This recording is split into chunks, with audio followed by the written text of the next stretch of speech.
It's been 23 years since Prince William and Prince Harry lost their mother, Princess Diana.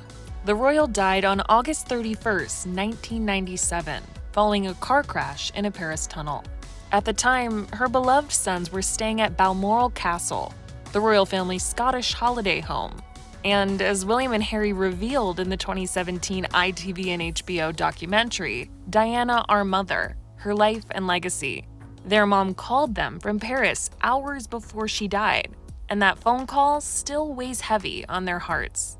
Harry described his huge regrets about their conversation in the documentary, explaining, "As a kid, I never enjoyed speaking to my parents on the phone, and we spent far too much time speaking on the phone rather than speaking to each other, because of just the way the situation was."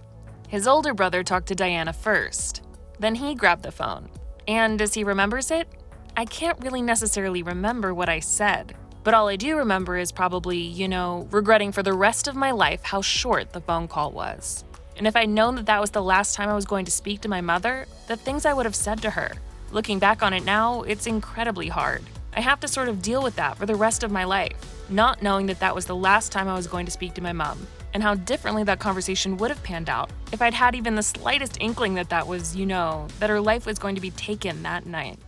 William had similar feelings about his final words with his mom. He said, "At the time, Harry and I were running around, minding our own business, playing with our cousins, and having a very good time."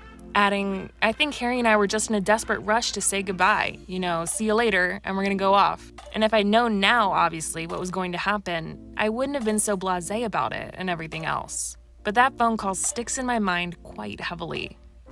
While that difficult memory sticks with them, the brothers have held on to many positive memories of their time with their mother. They both gushed over how playful she was with them. Harry called her, quote, "a total kid through and through," and said she was, quote, "one of the naughtiest parents." And William said, "She had a very cheeky sense of humor. She loved the rudest cards you could imagine. She was very jolly and really enjoyed, at times, making a lot of mischief. But she always understood that there was a real life outside of palace walls." On top of her silliness, both Harry and Will couldn't stress enough how loving Diana was. Harry said in the documentary, "To myself and William, she was just the best mother. She would just engulf you and squeeze you as tight as possible. And being as short as I was then, there was no escape. You were there. And you were there for as long as she wanted to hold you. Even talking about it now, I can feel the hugs that she used to give us. And I miss that. I miss that feeling. I miss that part of a family. I miss having that mother to give you those hugs and give you that compassion that I think everybody needs." And William gushed that her affection has never gone away, saying, "We felt incredibly loved, Harry and I am very grateful that that love still feels there,